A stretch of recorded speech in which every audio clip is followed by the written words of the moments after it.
It's no surprise that things have changed over the years in the auto industry. Marketing trends come and go, design tastes evolve, and what once seemed forward-thinking can look out of touch decades later. There are many advertisements and special edition cars from the past that wouldn't stand a chance in today's market due to, well, a number of reasons. In this week's video, we're going to check some out. Let's start with the Dodge Femme. The Femme was a special edition version of the Dodge Custom Royal Lancer produced between 1955 and 56. It was an option package priced around $143 and was marketed specifically toward women, something nearly unheard of in the 1950s. At the time, Chrysler's marketing department had noticed that more women were becoming involved in automobile purchases. The company believed that creating a car designed exclusively for women could tap into an emerging market. The 1955 Femme stood out instantly. The exterior wore a two-tone combination of sapphire white and heather rose paint, while the interior featured pink vinyl paired with a tapestry fabric covered in tiny pink rosebuds. You also got gold Femme scripts that replaced the usual custom Royal Lancer badging on the fenders. But the trim went far beyond paint and upholstery. Each Femme came with a keystone-shaped pink calfskin purse that matched the interior, and the purse was designed to fit into a compartment behind the passenger seat. Inside were a set of coordinated accessories, a powder compact, lipstick case, cigarette lighter, comb, and coin purse, all designed by the Evans Case Company. Behind the driver's seat sat a second compartment holding a matching raincoat, rainbow net, and umbrella patterned with the same rosebud design. For 1956, Dodge brought the Femme back, this time in Misty Orchid and Regal Orchid. The interior switched to lavender and white loop pile fabrics with gold flecked headliners and purple carpeting. The purse was dropped, but the rain accessories were stored neatly behind the seats. Total production was never separated from Dodge's regular numbers, but most historians estimate fewer than 2,500 units were built across both years. Mechanically, as you would expect, the car was identical to the standard custom Royal Lancer. Buyers could order the red Ram V8, a 270 cubic inch early Hemi producing around 183 horsepower, very respectable numbers for the mid-1950s. The Femme wasn't a cheap novelty, it was a genuine top-trim luxury hardtop. Despite the creativity though, sales were disappointing. Dodge had built something unique, but the execution didn't connect with buyers. Dealers, unsure how to market a car designed for women, rarely promoted it or even kept one on the showroom floor. Many Dodge lots never ordered a single Femme, seeing it as more of a curiosity than a real sales opportunity. Today, it's a fascinating piece of mid-century automotive history, one that illustrates how marketing ideas evolve with society. What seemed clever in 1955 would now be seen as outdated, and that's what makes it such a unique artifact from the era.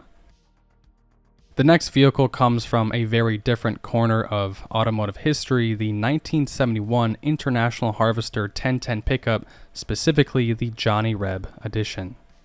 International Harvester was best known for building tough, farm-ready trucks and Scouts. Their vehicles were durable, utilitarian, and designed to handle hard work rather than chase trends. But for 1971, International introduced a limited run trim that stands out for reasons that go beyond styling. The Johnnie Reb package was a dealer-marketed appearance edition available mainly in southern states such as Georgia and Florida. It's believed that fewer than 500 units were produced, with some sources citing figures around 463 or 470. This clip shows on the fender 1971 and below it 485 made. That was added on by the owner. These did not come factory with that. Given that this owner is confident enough to put 485 on his truck tells me that this may be our answer.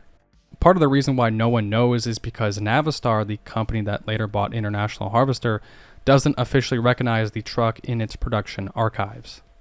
Mechanically, the truck was identical to other D-Series pickups. Buyers could choose among International's V8 engines, the 304, 345, or 392, paired with manual or automatic transmissions. What made the Johnnie Reb edition stand out was its styling package. The body wore a two-tone gray and orange-red paint scheme with twin star-covered stripes across the hood, resembling a stylized version of Confederate battle flag motifs. A cartoon caricature of a Confederate soldier, Johnnie Reb himself, appeared on the rear bedsides, yielding a cavalry saber, or at least that's what it looks like to me. The name Johnnie Reb comes from a 19th century term used to personify Confederate soldiers during the American Civil War. It appeared in literature, songs, and cultural references throughout the early 20th century.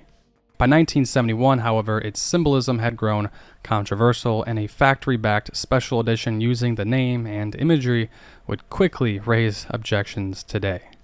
At the time, the package was marketed only in select regions and never appeared in national advertising. It's likely that International's central office allowed dealers in the South to promote it as a localized appearance option rather than an official nationwide model. Production numbers were super low, and survival numbers are even lower. Enthusiasts estimate that perhaps 40 examples still exist.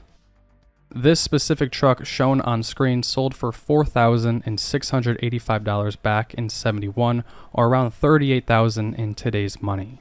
We can see the dual exhaust on this truck. I thought that was aftermarket, but after looking at this invoice, it looks like that came from factory. We can see that Johnnie Reb TD package line there, and above you'll notice that these came with both the custom interior trim and deluxe exterior trim. The custom interior was the top of the line. You got things like color-coded trim panels, vinyl upholstery, dual electric horns, tinted glass, and parking brake warning light. As for the exterior, the deluxe was middle trim, and it added a bright finish on the grille, hubcaps, and headlamp bezels. While it sounds maybe lackluster, this was high-end for an International, especially when we add in the power steering, power brakes, and air conditioning that these came standard with. Aside from its controversial theme, the truck itself represented a strong effort by International Harvester to modernize its lineup. Other than the Snowstar, I don't think there were any other factory additions for this truck, so yeah, it does show that they are trying. The D-Series was newly styled with clean lines, flatter body panels, and a more car-like interior. These trucks featured improved suspension, optional automatic transmissions, and available air conditioning, all parts of International's plan to appeal to suburban buyers as well as farmers. A factory vehicle themed around Confederate imagery would be unthinkable in the modern market.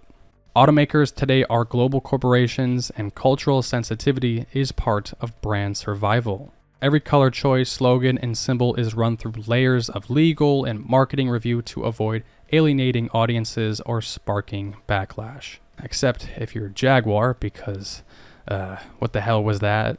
From a marketing standpoint, it was bold to say the least.